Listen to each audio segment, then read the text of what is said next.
I should not be here. Wow. Yeah. Like, I shouldn't be here. Yeah. I met Jesus at 19, probably around 22. I've got drugs in the car, and I'm going to a high school, and I remember locking eyes with like the school police, and he looked at me, and he's like, I don't know this kid.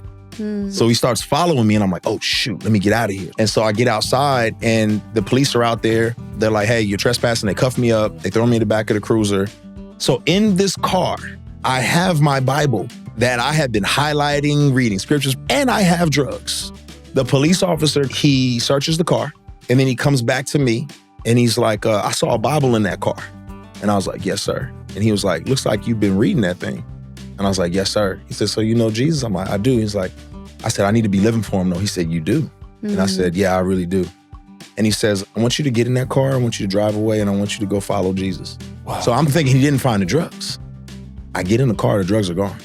As I look at your discography even, and just listening through and kind of watching this evolution in your faith journey, you started a conversation, which is controversial. And you're no stranger to controversy. The Christian's responsibility or role within the artistic space and the freedom you have to express yourself as a believer. How would you frame, in Lecrae's words, what is the conversation that's taken place? Man, oh man. We're gonna open the crates up. Let's see, how do we even, there's so many ways to go with that. What's going on, guys? Jinger and Jeremy here, and we're back for another episode. And we're excited about this one because we've got a very special guest with us in the studio. He's a 5-time Grammy Award-winning artist. He's a New York Times best-selling author. We've got Lecrae in the house. Lecrae. Welcome. Thank you. Thanks for having me. But most importantly, in all the accolades. Yes. Okay, so out of all of that, there's something more important to us right now. Okay. And that is that you were the angel Gabriel in Journey to Bethlehem.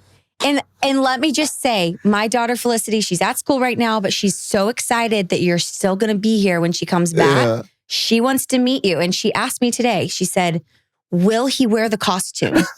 Will he be in his angel costume? And I said, I'm sorry. I don't think so. I don't think so. I think you can pull that one out of the bag for her? If I could, I would. It was a few hours of makeup and getting stuff together. I don't know if I can pull that off. That was what she asked us She asked me on the way to school. She said, so is he actually an angel?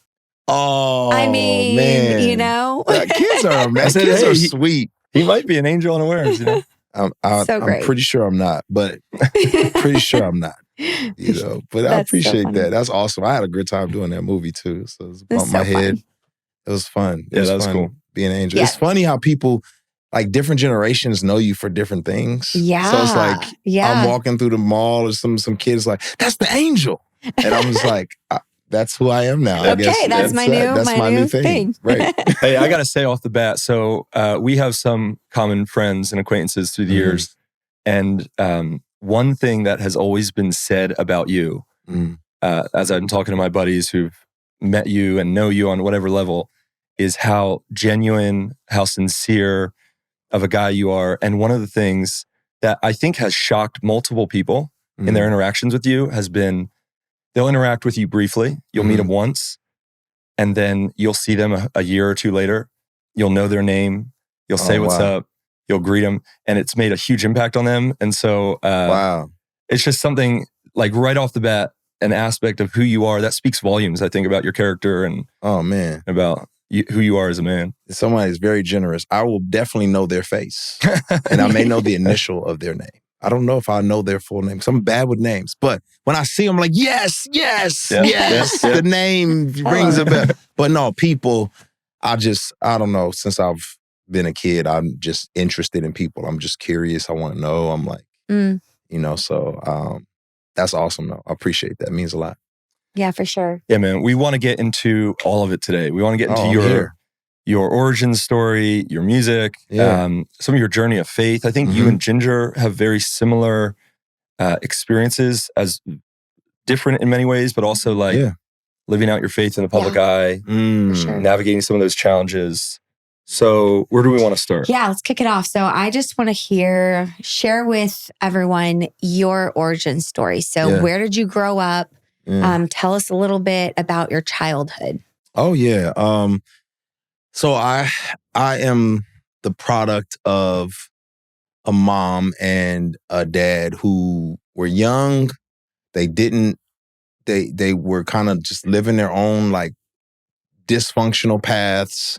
They get together. My mom finds out she's pregnant as a young lady, and she's trying to figure out what to do. She comes from a very, very religious background, so she's afraid of the scrutiny and everything that comes along with it. So she's super young, and she just decides, like, we got to get married, otherwise this is going to be bad. Didn't know my dad all that well. He had a lot of issues. His life kind of spiraled out of control once he lost his job. He started selling drugs, taking drugs, and that ended up culminating in them splitting up for my safety, my benefit. So I was raised mostly by her. I didn't see him again. So I saw him once when I was maybe 10, and then I think his life just spiraled so far out of control that he was just the kind of a vagabond. So I didn't really get to know him at all. I initially started in Houston, Texas. Then we moved to the West Coast, stay with my grandparents, stay with family. And, you know, it's this little happy, fun childhood. Mom grew up super religious, so she was not adamant about religion. So kind of, she was a free thinker. She was like, oh, we're not going to do the religious stuff. So we didn't go to church much. We didn't do any of that type of stuff. She was young. She liked to party, have fun, still try to. So I stayed with family members a lot, which left me vulnerable in a lot of ways. And so because of growing up in a single parent household, I was vulnerable, experienced some unfortunate things, which we can get into. I'm open, but I would say to fast forward, just to fast track a little bit, the primary role models I had were probably pretty negative. And so just following, I wanted love of somebody, and the people who showed me love, they were young and dealing with their own issues. Yeah. So I had tons of negative influences growing up, which kind of led me to like a pretty rambunctious, wild, young life.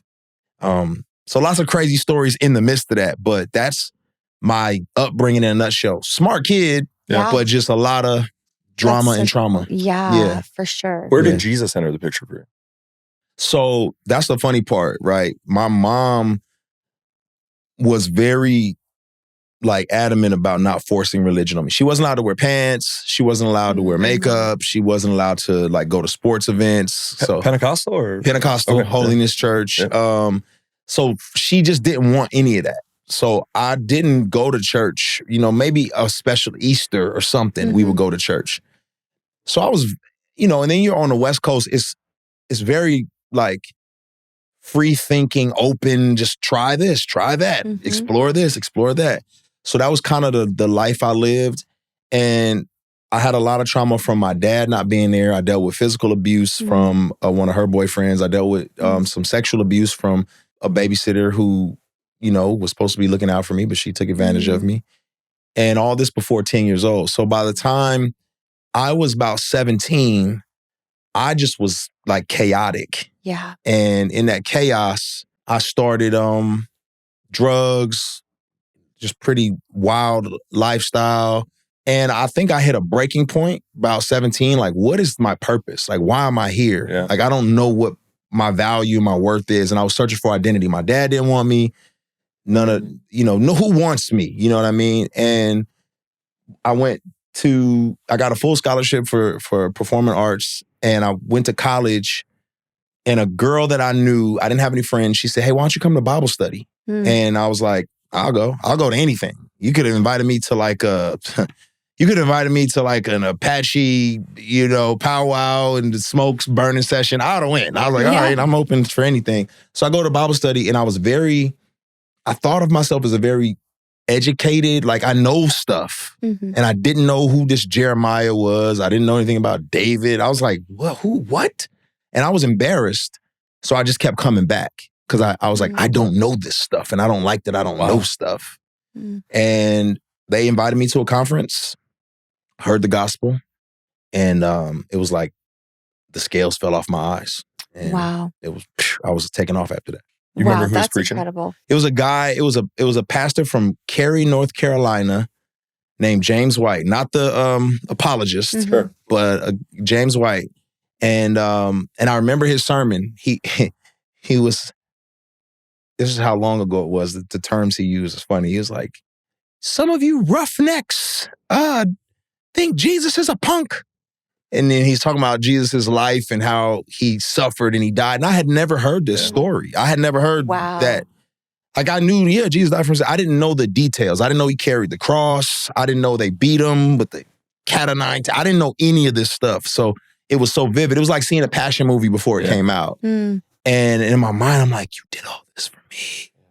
And I think that's when I just broke. I remember hitting my knees and just, I'm crying. That's incredible. Do you remember like opening the Bible and it becoming a different book to you? Like, Oh yeah. Like coming alive. Oh yeah. It's so funny. It was black ink on white pages forever. I'll be candid. I remember being 16. My mom was so frustrated with me. She's like, you just read the Bible. And I remember taking the pages out and just ripping them up and throwing them out. I used to smoke weed a lot. And I would actually tear the Bible pages out and roll weed in the Bible pages. That's how rebellious I was.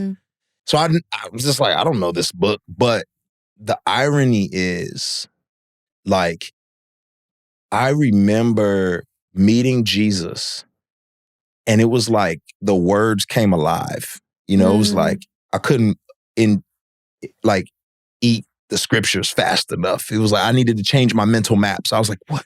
I didn't get, what is this? What is that? You know, and just like having a person to disciple me and walk me through the scriptures was like key for me. But yeah, it was night and day. Wow, that's awesome. Hey guys, quick break here to the episode. I want to tell you a sad story kind of about me. The other day I was at a wedding and a little kid, he was about 8 years old, said that I looked like I was 51 years old. I'm 37, I'm not 51, but it actually was a good reminder that I am getting older, which means, Ginge, you and I need to be thinking about our family's financial security, what's going to happen in the future, which is why Fabric by Gerber Life is such an incredible solution for life insurance. Yeah, Fabric by Gerber Life is term life insurance, and you can get it done right from your couch, all online and on your schedule. So you could be covered in under 10 minutes with no health exam required. Yeah, and the cost is incredible. You could do it for about $1 a day. And so there's really no excuse to not give your family financial security with Fabric. Yeah, join the thousands of parents who trust Fabric to help protect their family and apply today in just minutes at meetfabric.com/gingerjeremy. Yeah, that's meetfabric, MEET fabric.com/gingerjeremy and get set up today. Policies issued by Western Southern Life Assurance Company, not available in certain states. Prices are subject to underwriting and health questions, but it's worth going to meetfabric.com/gingerandjeremy and finding out how you can really secure your family's financial future. Back to the episode. So, okay, we got the where you're born and raised. We got Jesus' origin story. What's the music? I mean, yeah. And I'm just curious, getting in your head, if you're sitting there receiving a Grammy on stage, did it ever go through your mind, like thinking back to yourself as a 16-year-old or a 10-year-old kid, or like in that moment? Yeah. But maybe that's two questions in one. But no, I always loved music. So, but I didn't have crazy ambitions, right? Music to me as a kid was like an escape. So I grew up in like some tough environments where you're supposed to be tough. I felt weak. I'd been physically abused by a man when I was 10. So it made me feel weak. I felt weak in my neighborhood, weak in my community. I was artistic and I wasn't allowed to show that side of myself. So I didn't have you got to be a tough guy. You know, I remember being like 13 years old and some of the guys from the community took us to a street corner and they were like, hey, these guys are trying to kill us. So you guys need to shoot back. And they handed us a 38 to share, like for 12 and 13-year-olds, you know, and we hid it in a tree. And then I just remember thinking to myself, like, I'm not mad at these guys. You know what I mean? Like, I don't, like, and I also had enough self-awareness to know, like, I don't want to ruin my future like this. So I had some self-awareness and I was artistic and I like writing songs and I like doing all this stuff. So fortunately for me, I had a teacher, you know, shout out to Miss Marshall, my third grade teacher. she saw something in me. She was like, he's got some gifts. And she was like, he needs to do this program. So they had this program where they bus you to another school for arts, like music, acting, poetry, like all the arts. And I got bused to this other school and I learned some stuff. And then now I'm living in these two different worlds. So I'm like, wow, this artistic kids over here, and then it's like shoot 'em up, bang, bang over here. And I really couldn't figure out who I was. But there was the artist, the rapper Tupac. I did my research on him and I was like, oh, he kind of lived this dualistic world as well. So that's who I looked up to growing up. He could be authentic and be his real self, but then he can also be, vulnerable, but then aggressive. And I made music just to express myself. When I got to college, they had a music lab and I would get in the music lab and I would just start crafting songs. And when I met Jesus, I was like, oh, the content has to change, right? So now I'm thinking like, what do I write about? So I just started writing about everything I was learning. If I learned it, I wrote it. If I learned it, I wrote it. I'm like, oh, I just learned this. Let me write it down. Like, I just learned this. Let me write a song about it. And the campus Bible study, there were about 40 of us. And then we would do like joint Bible studies with other schools. So like collectively, there were about 400 students that would, from all these different schools in the area. Well, what ended up happening was people started hearing my songs at like these collective Bible studies. And they were like, oh, where can we get this? Where can we get this? And I was like, I got to make an album or something. I got to put something together. That's awesome. To serve these people. And that's kind of the birth of how some of this stuff Did that become one of your first? So it did. So I had a terrible rap name at first. It was Vision. It's a bad rap name. But Nardwar would have known that. Yeah, he would have. That would have been crazy if he like pulled out like, Vision. But I made this little CD in my dorm room. Actually, I had like some equipment from a friend of mine who so many stories in this. A friend of mine that I grew up with, he had to go take a long vacation, shall we say. While he was on his vacation, all his equipment is at his grandmother's house. So I'm like, hey, can I use the equipment? I'm going to make some stuff. And this 3-year vacation he was on, I was making music. I like that. All expenses paid. All expenses paid. Yeah. 3-year Breakfast, vacation. lunch, and dinner. Breakfast, lunch, and dinner. Right. You know what I mean? A lot of roommates, but it's fine. It's a cruise ship that doesn't go anywhere, basically. But I was using his equipment to make these songs. And then I made these songs and I would burn them on a CD, like back when we had CDs. And I would just sell them at church and sell them at different places and go to different campus events and sell them. And that eventually became my first album, Real Talk. Yep. So, that's incredible. Yeah. Speaking of CDs, I got a CD of Rebel over there that I'm going to need you to put your name on. Absolutely. I like it. That's so great. That's crazy. Yeah, I love how you said though, like you had that teacher, and Jared's mom works with a lot of young people. She actually works with young people whose parents are incarcerated with music mentoring, after school programs, things like that. And she was also used music as an escape from her situation that she was in. And I think that's awesome how you said like, if you have like one loving mentor, somebody who steps in that place to fill that gap, it can really give you a vision for what you can become. Yes. And they just believe in you.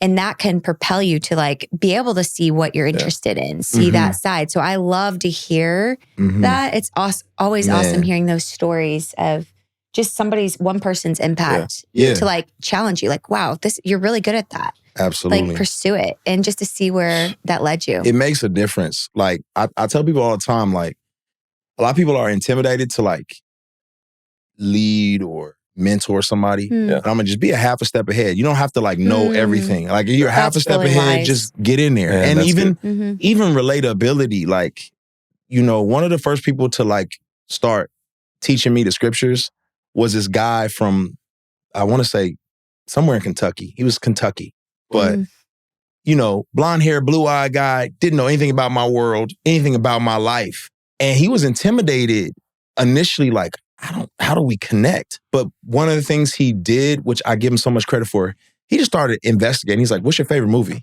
what songs did you grow up on? And he started listening to the stuff that I grew up on just so he could understand my world. Wow. And then he was like, hey, let's hang out. Let's talk. So I was watching this movie and the kid in this movie did this. And here's one of the things God says in the scriptures. And he just started to relate to me and just connect to me. And man, that was a game changer for me. So I just tell people, just man, jump in there. Wow, that's amazing. I mean, it's incredible looking back from like what God's done in your life now and to see all the little providences along the way where things could have been so different.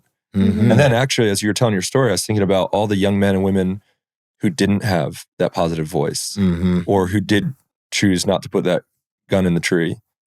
Or weren't so conscious like, no, I am artistic and I'm going to pursue this or like where their life is now. That's just to see like God's mercy like draped over your life. Yeah. Man.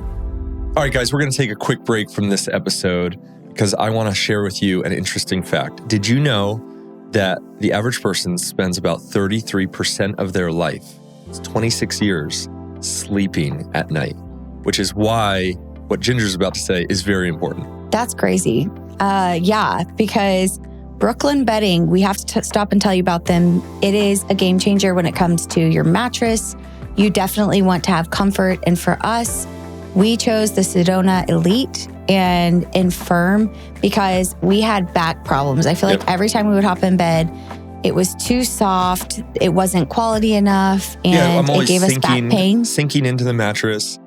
We also upgraded to King. Yes, we did. So when we discovered Brooklyn Bed, we were like, we have to get a bigger mattress here because Saturday morning cartoons, the girls jump in bed and we're about to add to the family. So there's going to be 5 of us. Yeah. And so we need a bigger bed in our space. So Brooklyn Bedding has been a great solution for us. Brooklyn Bedding has been around for over 25 years, known for the top of the line comfort and quality without the luxury price tag.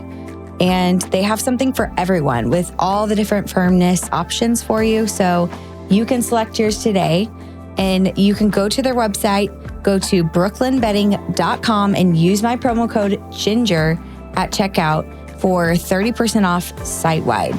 And here's the thing, guys. This offer of 30% off is not available anywhere else. So use Ginger's promo code JINGER at brooklynbedding.com. Get a great deal on a great mattress. You won't regret it. No, it's incredible. I was telling my friend the other day, they were like, hey, man, you just stayed away from the fray. I said, I didn't. I just didn't get caught. Like God clearly has some kind of, like it's all the grace of God. I don't understand. Like I tell this story all the time. When I had met Jesus, right? So, but then I'm young. So probably I met Jesus at 19, probably around 22. I was like, man, God, did I miss out on my youth? And there's so many things I want to do and independence. And so I strayed. And I was staying with a friend of mine and we are hosting these parties, selling drugs, and he gets locked up. And I'm like, man, I gotta, continue to host these parties. So I've got his car, I've got drugs in the car, and I'm going to a high school to promote the party because we threw high school parties. And like, it's crazy to think about now, but like in the parties, we'll sell you whatever you want in the party because, it's high school kids. And we're like, yeah, here's an opportunity for you to do the stuff that you want to do. And I'm 22, not thinking about the consequences, the detriments, anything like that. I'm just like, this is fast money. And I walk into the school because I looked young. So I thought I would blend in with these high school students. And I remember locking eyes with like the school police. And he looked at me and I guess they know the students. And he's like, I don't know this kid. So he starts following me and I'm like, oh shoot, let me get out of here. So I start moving out of the building as fast as possible. And I get outside to get to the car and I guess he'd already radioed police or whatnot. And so I get outside and the police are out there, they're like, hey, you're trespassing. They cuff me up. They throw me in the back of the cruiser.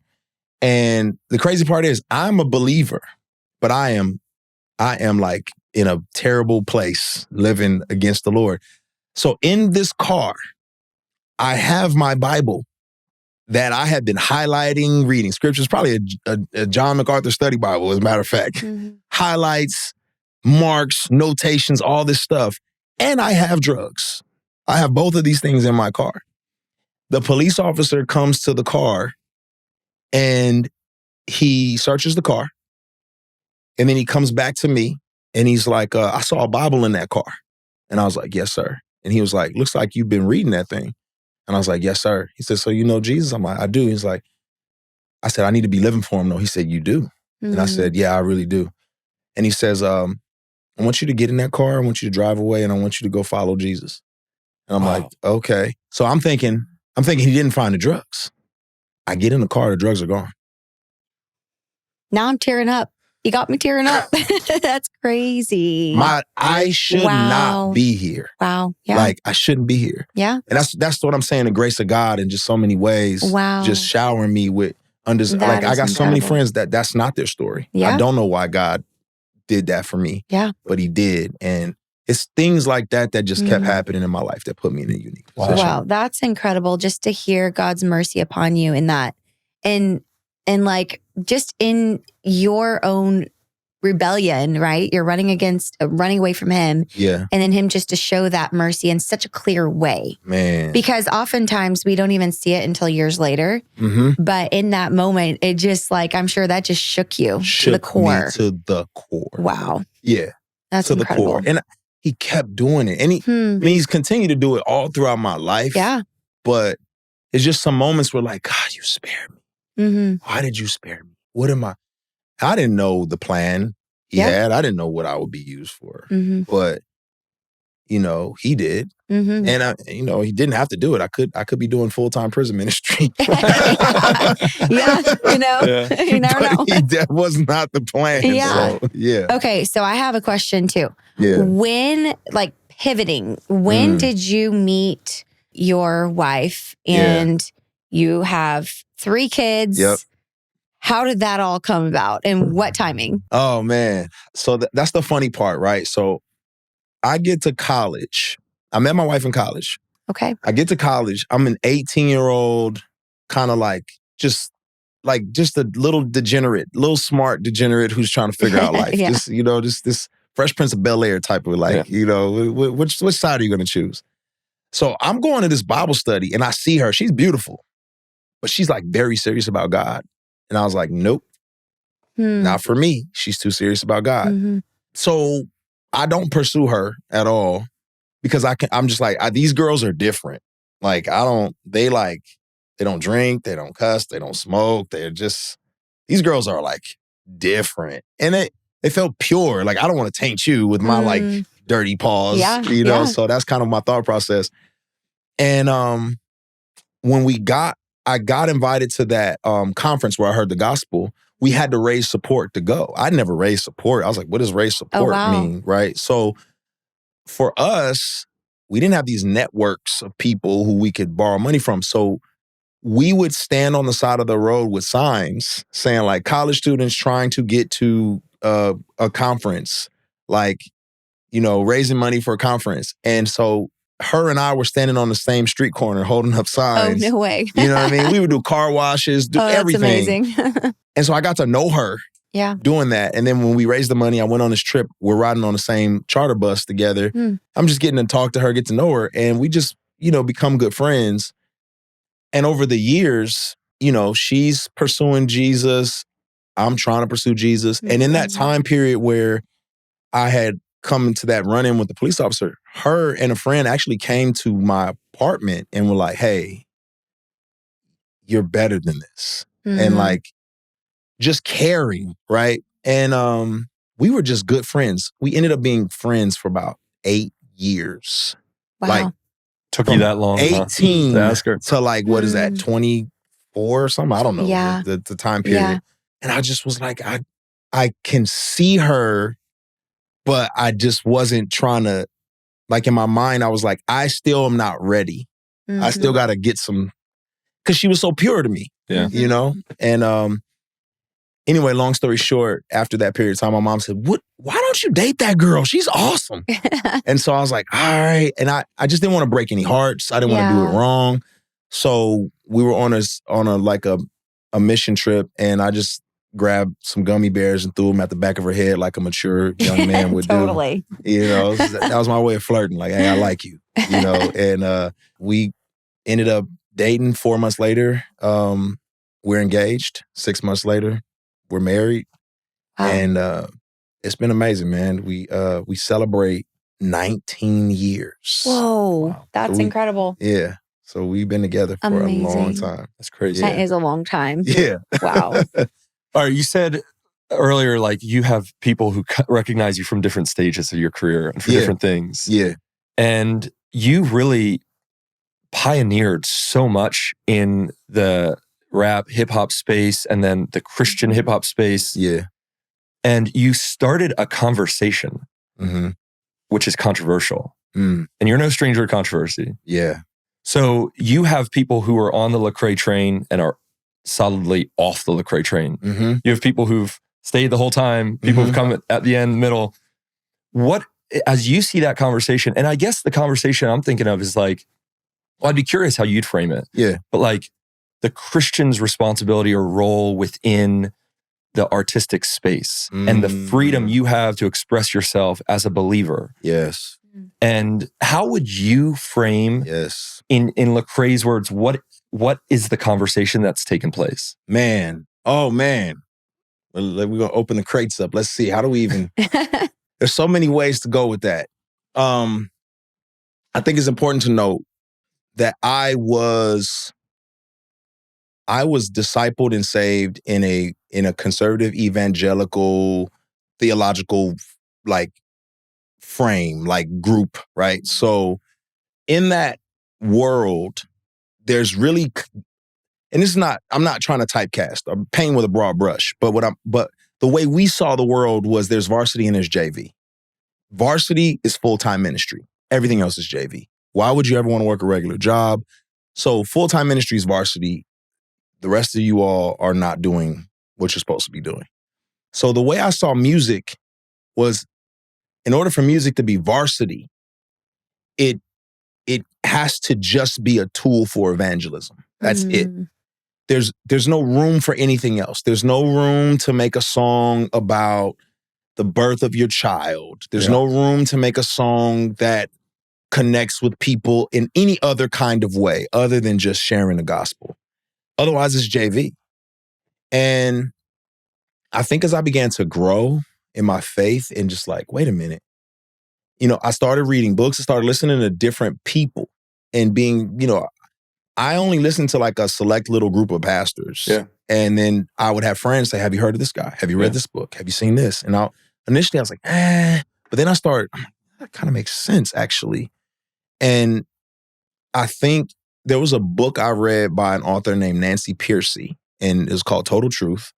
And she talked about Christians in the world, like reaching people and creating things for the glory of God that were not like didactic, like this is why Jesus died for your sins, but there were other ways to use your gifts and strengths to serve, to build the kingdom.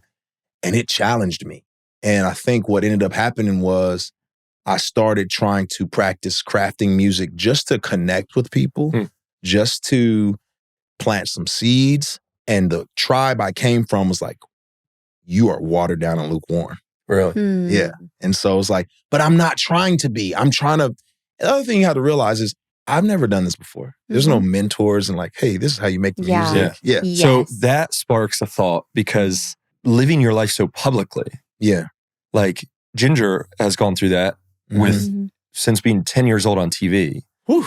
You are working out your life and theology with everybody watching. Yes. Literally, everybody's and there are gazing always in. so many opinions about how you're supposed to do that to glorify God. So if you have a podcast you're talking about deep things, and you have a podcast where you're just talking about your favorite sneakers and things like that you enjoy. It's interesting how you can just be quickly attacked on one side or the other. Oh, yeah. And for enjoying things that God has created for us to enjoy. And I think that's something you're saying is like, there can be such an interesting perspective from Christians where they say, okay, for you to share Christ and for this platform God's given you, you need to steward it well. And every conversation needs to be the gospel because you don't know where those people's soul's going. Right. Well, at the same time, that's not how we live our lives every day. That's right. Because when we're going to the grocery store, we, oftentimes you're just stopping at the gas station, you're having these quick interactions with people. And yes, you want them to see Christ, but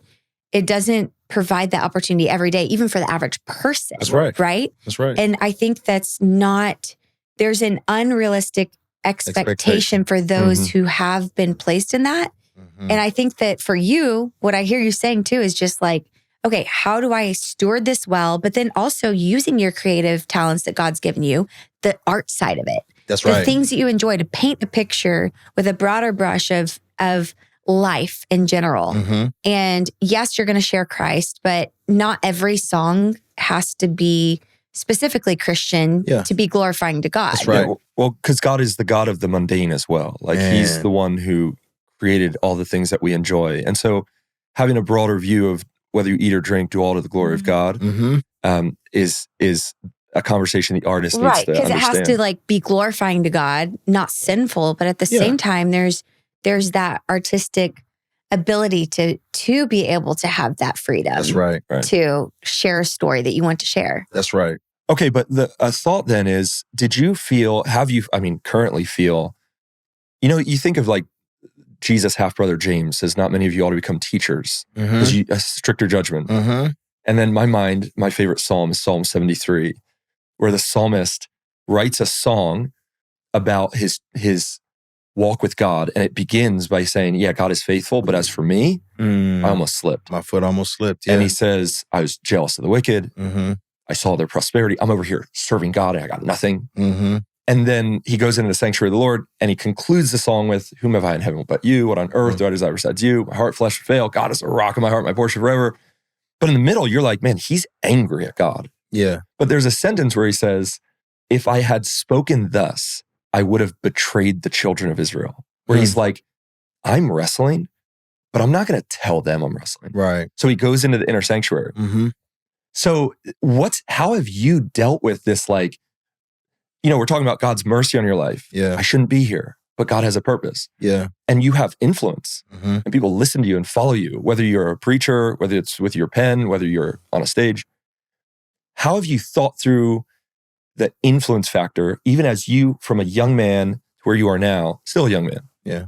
But working through, whether it's theological change, whether it's like recognizing, what camp am I in? Or what voice am I listening to? Yeah. You get what I'm saying? Like, how have you worked through that, I guess, with the responsibility and continuing that conversation, I guess, of like... in a public place, too. A public platform. The pressure of that. The hardest part is it being public. Because everyone else has the privilege of working out their salvation with fear and trembling without anybody paying attention. Right? You're doing it publicly and people have an expectation of you. Yep. Unfortunately, people, they see you as one-dimensional. You lose your dynamic. You lose the nuance of your humanity because no, you're just this. So do the thing that we know you to do. Stop being human. We did not give you this platform for you to be human and to wrestle. And unfortunately, we're so afraid of nuance and wrestle and growth. It's easier for us to throw those people away than to kind of wade with them, right? Like it's just, I always tell the story. I remember going to Paris for the first time and I eat like a child, right? So I'm very basic. I'm like meat, cheese, bread, eggs. And I get to Paris and I can't read the menu. I'm like, this is French. Google Translate's not working right. I'm like, what is duck confit? I don't know what I'm doing here. What is this? And because it's too much to wrestle through, I said, I'm going to McDonald's. And I think that's what we do as Christians often. It's like we'll come across something and we're like, this is too hard. Get rid of this. Yeah. Give me what I know. And what I missed out on was probably an amazing meal because I wasn't willing to wrestle with that.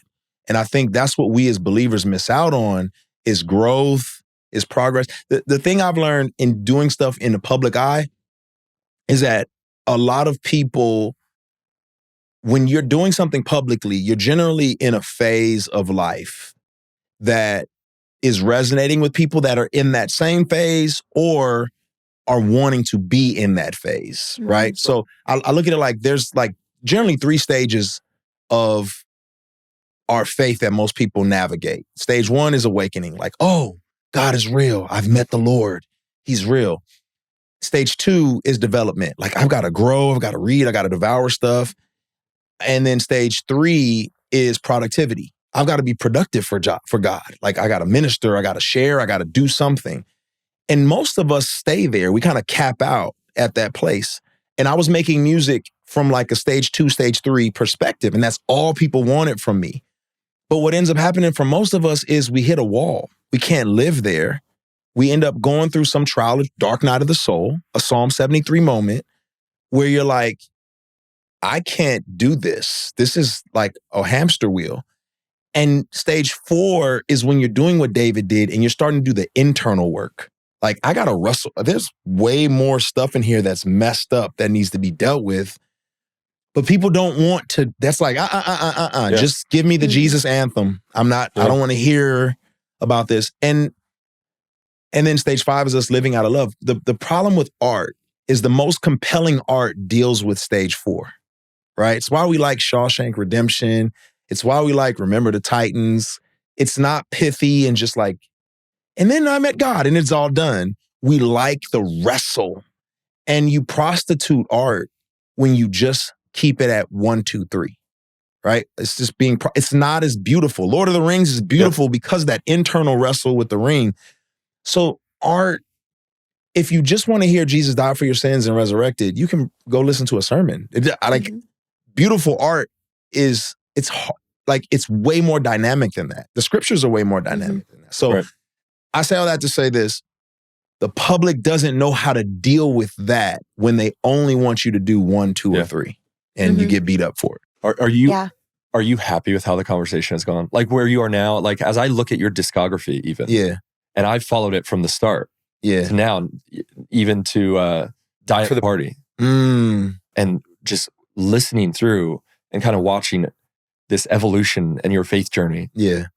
Are you happy with how the conversation has gone? Happy is interesting. There's some things I wish I would have done better, for sure. I don't think I brought people along. I think I just I'm growing and I'm going to say what's happening. I don't think I walked people through that process. So there's probably a lot of burnt bridges. Also, oftentimes when you hit a spiritual wall, you throw off everything. So there was a time in my life where I essentially this is a dirty word, but deconstruction, right? Like I was so disoriented with Christianity that I was like, I can't do it anymore because I don't know where else to go. And what you typically do is you just find another religion. That's what most people do. It's like what we've seen in society with a lot of Christians is like, Christianity is not speaking to this issue. So then you become a champion for this issue. It's like whatever it is, LGBTQ, and you're like, this is my new issue. And now you're in an awakening phase. I never knew this. And then you're in a development stage. I got to read all these books. And then you're in a productivity stage. I got to preach this from my social media page and all these things. But guess what? You're going to hit a wall.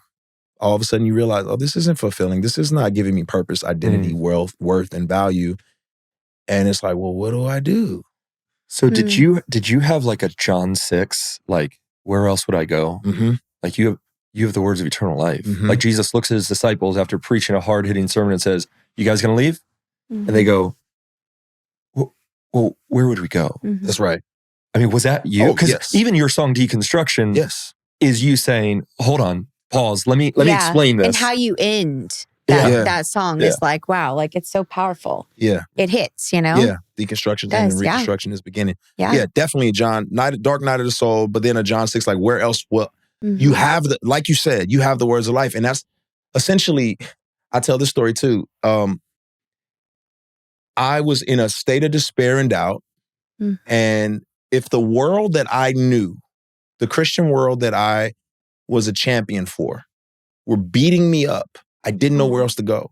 Some of the most amazing apologists that I grew up listening to were writing essays on me.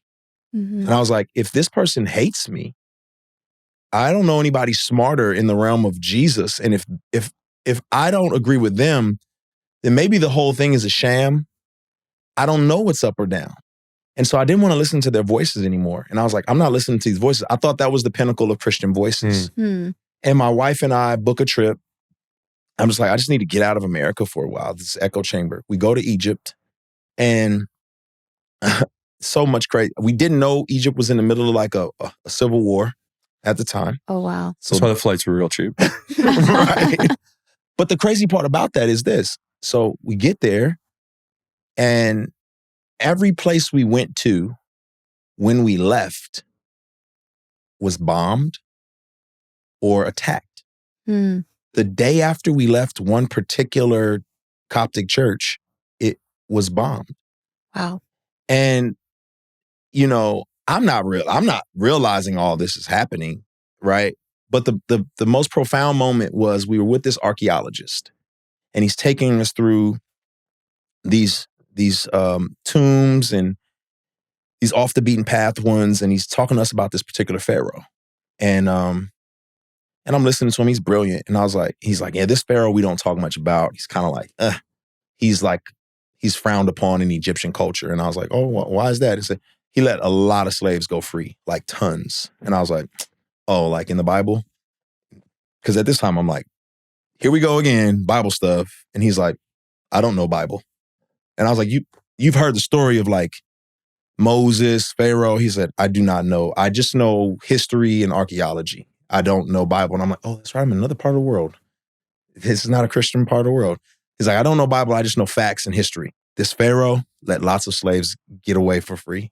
And I was like, oh my God. God, you might be real. And you might be talking to me. And I think that was when it hit me. Well, I'm Jonah right now. I've run all the way across the world, and you're still here, drawing me home. So. But there is that wrestling that takes place, which I think is what you're saying. That happens for a lot of different people. And I see it, you know, where kids grow up in a Christian home and that's all they know. And then they go to college, and then they're faced with having to see, is this my own faith, or is this my parents? Is this just what I learned stories in Sunday school? That's right. Or what is the validity of the Bible? That's right. Those things, I think oftentimes, like you said, can just be, they will come up at some point in most people's lives. And some people, maybe they just, you know, don't feel it as drastically. And they're like, well, I've always believed the Bible. I always will, because that also is what happens with a lot of people. And it can be a gift, you know? But at the same time, I think that those wrestlings that we see, even the psalmist constantly bringing up these wrestlings, like Jeremy said, like, where are you? Oh God, you know, it's these things that we often in the Christian circles, if there's not an answer for it, if there's not that ability to talk through it, I think that's what you're saying. You see that oftentimes it can be shut down and let's not talk about it. But at the same time, there are answers, and there needs to be that space to discuss and work through things. And I wrestled through a lot, raised in theology that was very difficult, and it was imbalanced. I followed a false teacher who claimed to speak for God but didn't. So there were a lot of those similarities that I'm hearing you say. You have to work through it yourself. And you have to see, okay, what does the Bible actually say? Where is the balancing factor in all of this? And that's that journey, though, of, I've used the word disentangling because it feels like, you know, there's differences. Some people use the word deconstruction, disentangling, but coming to that perspective of like, okay, who does God see me as? Is he waiting to get me? You know, is he waiting to like attack me? Who is he? Is he a loving Heavenly Father or not? You know, those things that you wrestle through. How has that journey been for you throughout the years? Because like you said, from that moment on, what has that growth process been like for you? That's a great question. I also like you say disentangling. Like what I typically tell people is like orientation, disorientation, reorientation. And where I had to get to was a place of reorienting myself. Similar to the kid who's like, your parents tell you like, hey, don't get a credit card. Credit is bad. Stay away. And then you grow up and you're like, wait a minute. Is it bad? Or is there just irresponsible ways to do? You know, it's like, that's the disorienting part. Like, wait, they said it's good. Like, but you said it's bad. But wait, what's going on? I think reorientation is like taking this, figuring out, okay, wait, what does this mean exactly? And for me, that's what happened. It was, people always say, the Bible said it, I believe it, that settles it, right? And I think I was like, yeah, I guess I agree with that. But what I wasn't realizing was you left out a piece in there. The Bible said it, you misinterpreted it.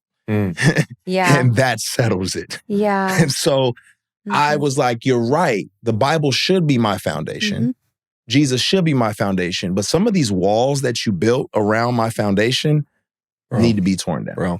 Yeah, that's truth, bro. Yeah. That's actually really good. Yeah. That's kind of the process that I had to be okay with is, wait, don't throw the whole baby out. Right. Right? Like the foundation is solid. They built some walls that actually shouldn't be there. Yeah. Right? It's actually, that ceiling is actually like gonna cave in. But let's start rebuilding. Let's start reconstructing in a healthy way. And what that has looked like for me is getting back to the original recipe, right? Like I think we forget that this is an ancient Near Eastern faith. So shoot, what am I reading into this with my Western eyes that I didn't realize? So as a great book, I can't remember the author's name, but it's called Misreading Scripture with Western Eyes. And he was just helping me reorient. Another great author, Lois Tverberg, and it's like Following the Dust of Rabbi Jesus.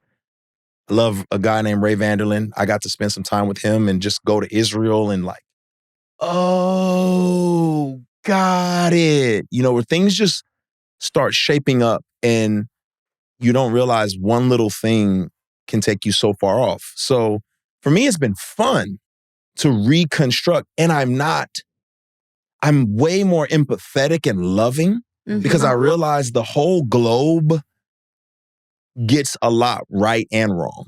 Yeah. And you're like, oh, everybody's getting stuff right and wrong. Man, it's love and grace. Like my Pentecostal brothers, my Reformed brothers, you know what? You all don't have it. We all see through dimly lit, glasses, and that's okay. There's some stuff that we all get wrong, but there's some beautiful things that we need to embrace. And let's figure out what that is and let's reconstruct. And I'm okay with it. Some people are like, whoa, that's scary. What if that wall you put up is a bad wall? Well, break it down, build a better one, All right, there's, as you're looking back now from this perspective, and it's so encouraging to hear you say that, everything's up. It's all there. Yeah. Is that by contract or is that by choice? Is that as you look at your records, do you go, man, I want my journey shown? Yes. You do? Yes, absolutely do. I think it's important. I think I sat in a mental health institution as a young man because I snapped. And at 22 years old, I sat in there questioning things. And all I had, they take your shoelaces, they take your belt. All I had was, I couldn't even use a pencil because it was sharp and they didn't want you to harm yourself. I had a crayon and a Bible and a piece of paper. And I wasn't really into the Bible, but, I started reading the Bible back again. And I noticed these are people. These are real people with real journeys and real struggles. And I thank God their whole journey is there for me to see. Wow. Because if I didn't see David's full journey, if I don't see Rahab, if I don't see Moses, if I don't see Joseph, I don't relate. And I feel like I'm less than. You know what's crazy is there's such a deep, in the beginning chapters of Genesis, we're given the gospel promise in Genesis 3:15. That's right. In Genesis 5:19, some people miss this, but Lamech, the father of Noah, actually says, is he the one to deliver us? There's a messianic expectation and hope, which is why from Noah to Moses to David, Abraham, all through, it's like, God, why didn't you give David a break? Like, let him be a great king, but why Bathsheba? Let Solomon be a great ruler, but why do you have to bring in Molech at the end? Because what he's doing is intentionally showing they're great, they're not him. That's right. There's only one who at his death says, accuse me of sin. That's right. And even his enemies go, silence. So there's something beautiful about Rahab keeping her moniker. Yeah. And there's something beautiful about the human story, even as we look at some of our theological heroes. Yeah. And you go, you were so good on this and this. What are you doing over? Like, what are you doing? Yeah. Well, that's intentional. Yeah. I mean, God wants that to be displayed. And so for you to be so honest about your journey and to keep the whole thing, even points like where you, who knows, maybe you don't agree with what you said here, because you're talking so much, like as a musical artist. Yeah. But to see that arc coming in, is there, all right, do you have a least favorite Lecrae song? Do you have a favorite Lecrae song? Like if you got to put this one on repeat. Yeah. That's a great question. It's funny. My least favorite Lecrae song is not so much that I hate the song. I mean, it's not my favorite song to listen to, but I don't like my intention for writing the song. Because you in that moment. Right. Okay. So one of my least favorite songs is God Is Enough. I think it's on Rehab, if I'm not mistaken. Great album though. Yeah. But it's like, I know my heart intention in that. And it was like, I was at a worship conference and I was like, everyone is chanting a circular chant in a song. You are worthy, you're holy, over and over again. I was like, I need to write something like that they'll say over and over again that like lifts God's name up. And it was like, do you want to lift God's name up or you want to write something catchy that everybody repeats? And so when I hear it, I'm like, cringe. Like I just know what I was doing. But the crazy part of it, God still uses your mess. Yeah, he does. That's the crazy part. No one else would probably think that, but because that's what was in your mind. It'll probably just come back and like, hey, he'll use a crooked stick and draw a straight line. I know somebody. All right, so go to the favorite. Wait, did I get that from somewhere? He might have. No, that line, that crooked stick. Do you say? I said it, but it's not mine. Oh, you said that? I said it in the song. Look at that. That's crazy. I thought you were. I'm so taking it in, bro. That's crazy. That's so funny. That's funny, man. Favorite song? That's tough because, sometimes there's a song you like aesthetically, like, ooh, I like what was created, the art. And then there's some songs where the heart and the intention behind it. And for me, I would probably say if there's just one song, if it's like, you can only have one song in your catalog, for me, it's probably Just Like You, which is an oldie. It's on Rehab too. But if that's the only song I get from my catalog, it's that because it's my journey to Jesus, kind of in a nutshell. And I think it's like, it's the most honest journey to Jesus for me. Okay, we talked about this off camera. You've been to Diddy parties. Yeah. You've wrestled with being light in darkness, and you'll say that. Like, you can't be light without darkness. That's right. I think often that Jesus was not called an acquaintance of sinners. That's right. It offended people, the religious elite, especially that he was friends with these people. And yet, Ephesians 5, expose darkness. 1 Peter 4, they'll malign you when you don't participate. Yep. How do you balance? And I know you wrestle with it because you sing about it, like that balance of like, how far do I go? How close do I get? Yep. Let's talk about that. Yep. One, let me make a delineation. I didn't go to a freak off. So any licentious and lustful event that Diddy had, I was not there. He did have kind of all the music artists at the BET Awards, hey, come over to my house. We're going to have some dinner, music playing in the backyard, pool party, like nothing crazy. No scantily clad women or anything along those lines. So, it'd be similar to, I don't know, someone saying, hey, I'm having to get together after this event, come by, and you get an invitation, right? So I did go, and I will say this, I didn't know, it was I hadn't been to these type of events before, but I'd seen Christians at them. So there was a kind of like, do I go? Do I not go? What does this mean? Am I like being rude if I say, no, I can't go to your house? I don't. And you also know the rumors of like what people say, but in your interactions, you're not seeing that. So you're like, I don't know if that's true or what's true, what's not true. Here's what I'll say.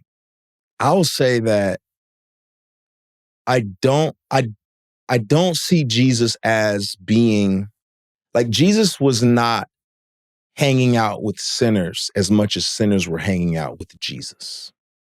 And I think there's a difference, right? I think a lot of times we use hanging out with sinners as our excuse to go partake in the deeds of darkness. Like, I need to be here because that's where the sinners are, instead of being such a presence and such a light in neutral spaces and places that they want to be around you, right? We don't see Jesus going into the brothel. We see him with prostitutes, but it's because of his character and his like consistency that it's like, we had dinner at her house. What? But I'm not at the brothel. You know what I mean? I'm not like in the temple of Dionysus, like worshiping. Like I'm not going in there, but I'm in the vicinity. And I think if I had to do it differently, what I would probably do is be more intentional in neutral spaces. I don't think that was like not a neutral space, but if I'm being honest, there was a part of me in that season of my life. I mean, this is like almost 10 years ago. Mm-hmm. There's a part of me in that season of life that is like, these people want me to come? Who am I? What am I? And I'm still wrestling with my own identity and what do I do and how do I be a light and what does it mean? And, and never go alone. I didn't go alone, but I would tell people, don't go to these spaces and places where you're trying to be a light by yourself. And then lastly, I think because of my public platform, I do think there should have been more concern and thought about how perception, like what, do I need to articulate this? Do I need to say something because of these realities? I don't have to prove anything, but I think it's generous and kind to say stuff to people who are concerned. Now, if you're just judgmental, I can't do anything. Mm-hmm. Sure. Mm-hmm. Yeah. But yeah, I think it has been beneficial for me to walk in these spaces and places with people because I get the trust of, arguably the biggest rap artist in the world right now, Kendrick Lamar, mentions me in song, and it's not because he just likes my songs. It's because there's relationship and history. Mm-hmm. And I had to be in the same vicinity and spaces and places to have conversations. Yep. We're talking about Jesus. We're talking about journeying. We're talking and I can't save him, but my intentionality, my presence. He said in the song, I wonder what Lecrae would do. He says that because he's saying, I know you would respond differently. How do you know I would if you haven't had proximity? Mm-hmm. And so that to me is being salt and light. Mm. Man, that's good. Yeah. That's helpful. That's a long answer. I'm sorry, but no, no, that's so good. Yeah. I feel like you have a microphone in front of you. You should just go ahead. Farm. Yeah, you guys ask great questions. So I'm just like, another thing and another thing. Bro, and here's it's so good, man. So, yeah. It's so it is good. Excellent. And I've got so many thoughts going through, but yeah, man, that distinction of Jesus was setting the temperature. Yes. And they were drawn to him, but he wasn't he wasn't the disciple hanging on the coattails of them as rabbi. No. They were starting to hang on his coattails. Yeah, and I love how you say it's not an excuse to go into a sinful place for well, I'm just going to be there. Right. And I don't care. There's a certain excuse that I think can be made with Christians where they know it's not good for their own spiritual health. Mm-hmm. And you put yourself in a place of temptation, of difficulty. Yep. And ultimately at the end of the day, that won't, you can't be a light when you're participating in it. Yeah. But then that distinction of, okay, each thing has to be, mm-hmm. you said, mm-hmm. And I think that those situations, challenges,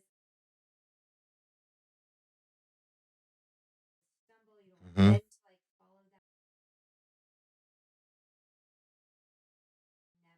That's right. That's right. Yeah. Yeah. Yeah. Yeah. Yeah. Mm-hmm. And what's so helpful is from our world, the world I'm coming out of and are in, and how everyone's looked into how you've walked through this, and there's different opinions, like the controversy. But it's so helpful to hear your thoughtfulness as you've worked through that. And maybe somebody listening to this is going to go, yeah, I wouldn't have done that. Okay. But he's thinking about it and he's working through it and he's seeking to honor Christ. That's right. And take the blessings he's been given, honor the Lord, make the most of him. That's so encouraging to like get into your mind on that. And I think it's helpful. Yeah.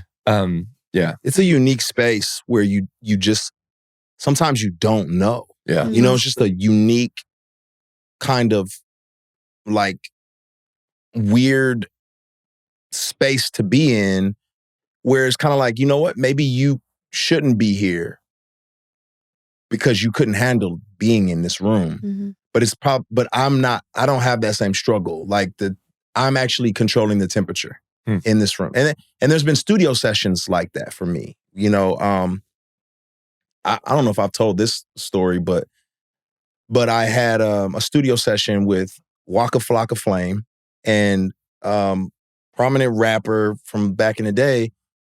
And, you know, I think some people be like, man, why are you in the studio with them? Like, what are the environment? What's going on in there? And maybe you would have fanned out and acquiesced to whatever he wanted to do and whatever he was about. And you shouldn't have been in that room. For me, it was a 2-hour conversation about faith. Wow. You know, and that's what it was for me. Yeah. And there's a difference. Bro, we've found that being in the heart of LA. Yes. Yeah. And we go down in these spaces, whether it's downtown LA, just different studio, and you're around people who are artists. You have people who are designers, who are influencers. And we've been surprised, like happily, at the depth of hunger and conversation and relationship that's come out of those spaces. And you go, yeah, this is where we need to be. Like, and this is and it's funny, like, they don't invite you to certain things. And then they always want to have certain conversations with you when things are going a certain way because they see you as you're a person with faith. They know that you have something deeper and solid to offer them when other people can just be like, you're going to get through it. It's okay. But then when they know that they're in their worst state, they're so broken, have nowhere to turn, they come to you because you're a believer. And I mean, sitting there, Ginger incredible. and I sitting and speaking to someone who's been contemplating suicide, who's weeping in tears as people are just shuffling around this art space, walking, talking, doing stuff, and for 45 minutes sharing Christ and going, we didn't come here, we didn't expect that. We weren't on this, but opportunity presents itself. That's right. So, Lecrae, thanks for sharing that. So, as we close out here, you've got a book coming out in December. Oh yeah, your podcast, and are you writing music? What's the next sneak peek? The book is mostly like it's poetry, so it's kind of like some of the lyrics that I've written. It's a coffee table piece, so but people can kind of get into the headspace of a season of my life of why I was writing certain songs and where I was at that point in time. The book's called Set Me Free. I'm in the studio now working on my next album, and so you'll hear music soon. I'll start dropping some singles soon.